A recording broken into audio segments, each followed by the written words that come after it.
Episode open பண்ணதுமே அந்த குட்டி பையன் வந்துட்டு கையில் அந்த பொம்மையை வச்சுட்டு அம்மா என் மேலே கோவமாக இருக்காங்க, என்ன பண்ண போகிறாங்களோன்னு அழுதுட்டு இருக்கான். பார்த்தா இந்த சைக்கோ பொம்பளை வருது, இந்த பையனுடைய அம்மா வந்து அந்த பொம்பளை என்னடா தப்பு பண்ணேன்னு கையில் வந்து கொடை வச்சுருக்கோம். அந்த கொடையை வச்சு சரியாக அடி அடி அடி அடின்னு அடிக்குது அந்த குட்டி பையனை. பாவம் அவன் அழுகுறான், அம்மா நான் எந்த தப்பு பண்ணல, சாரி சாரி அப்படின்ட்டு. இது வந்து அந்த கீழே இருக்கிற அந்த பொம்மை கண்ணிலேருந்தும் வந்துட்டு தண்ணி வருது. ஏன்னா அந்த பொம்மைக்குள்ளே இருக்கிற ஆவிங்க எல்லாமே இந்த பையன் மாதிரி சஃபர் பண்ண ஆவிங்க தான். ஸோ அதுக்கப்புறம் நம்ம ஹீரோயின் இங்கே யோசிச்சுட்டு இருக்காங்க, என்ன பண்ணுறதுன்னு தெரியலையே அப்படின்னு சொல்லிட்டு யோசிச்சுட்டு இருக்கும்போது நம்ம செகண்ட் ஹீரோ வந்துடுறாரு. வந்துட்டு நீ இன்னும் போகலையா அப்படின்றாரு. இல்லை அப்படின்னு உடனே அந்த குட்டி பையன் ஏதோ பேக் மிஸ் பண்ணிட்டான்னு சொன்னேன் இல்லையா அப்படின்னு சொல்லிட்டு அந்த பேக் எடுத்துகிட்டு வந்து கொடுக்குறாரு.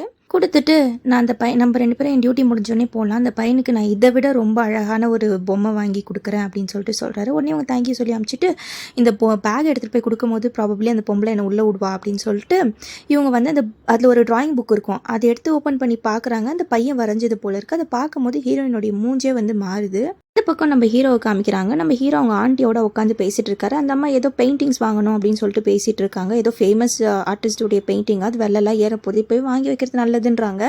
உடனே நம்ம ஹீரோக்கு வந்துட்டு ஒரு வேளை நம்ம ஹீரோயின் ஒரு பெயிண்டரை பற்றி சொல்லியிருப்பாங்க, இந்த மாதிரி செத்து போன அவங்க ஃப்ரெண்டோடைய பெயிண்டிங்கை திருடிட்டா அப்படின்னு சொல்லிட்டு. ஒரு வேளை அவனாக இருப்பானோ, சே அதை பற்றி கேட்காம இருந்திருக்கலாம் அப்படின்னு சொல்லிட்டு நம்ம ஹீரோக்கு தோணுது. அடுத்து என்னாச்சுன்னு அடுத்த வீடியோவில் பார்க்கலாம். பாய்.